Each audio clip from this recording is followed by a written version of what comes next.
અમરેલી જિલ્લાના બાબરા પંથકમાં તાજેતરમાં થયેલી 3 મોટી ચોરીઓનો ભેદ ઉકેલવામાં અમરેલી લોકલ ક્રાઇમ બ્રાન્ચની ટીમે અદ્ભુત કાર્યક્ષમતા દર્શાવી છે. વલારડી, નડાળા અને ગરણી ગામોમાં થયેલી આ ચોરીઓમાંથી લગભગ 1 લાખ રૂપિયાના મુદ્દામાલ પાછો મેળવી મધ્યપ્રદેશના 3 પરપ્રાંતીય તસ્કરોને ઝડપી પડાયા છે.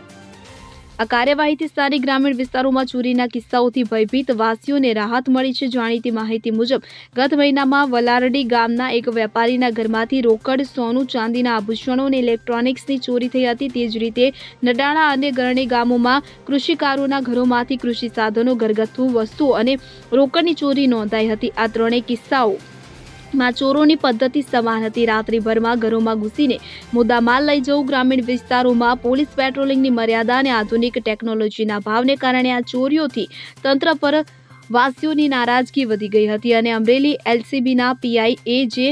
પટેલના નેતૃત્વમાં ગઠિત વિશેષ ટીમે તપાસ શરૂ કરી. સીસીટીવી ફૂટેજ, સ્થાનિક જાસૂસી અને મોબાઈલ ટ્રેકિંગના આધારે તપાસને દિશા મળી. આખરે મધ્યપ્રદેશના ઇન્દોર જિલ્લાના 3 તસ્કરો રાજુ વર્મા, મનોજસિંહ અને વિક્રમ પટેલને ઝડપી પાડવામાં આવ્યા. તસ્કરો પાસેથી ચોરીના મુદ્દામાલમાંથી 80% વસ્તુઓ પાછી મેળવી લેવામાં આવી. તસ્કરો પર પહેલેથી જ અનેક ચોરીના કેસો નોંધાયેલા છે અને તેઓ ગુજરાત, મધ્યપ્રદેશ સરહદ પર કારોબાર કરતા હતા. એટલે આ કાર્યવાહીથી અમરેલી પોલીસની પોષણમાં વધારો થયો છે. પીઆઈ પટેલે જણાવ્યું કે ગ્રામીણ વિસ્તારોમાં સાયબર પેટ્રોલિંગ અને જનજાગૃતિ અભિયાન વધારવામાં આવશે. વાસીઓએ રાત્રિના સમયે ઘરની સુરક્ષા વધારવા અને શંકાસ્પદ વ્યક્તિઓ વિશે માહિતી આપવાની અપીલ કરી છે. આ સફળતા ગ્રામીણ અર્થતંત્રને મજબૂત કરવામાં મહત્વની સાબિત થશે.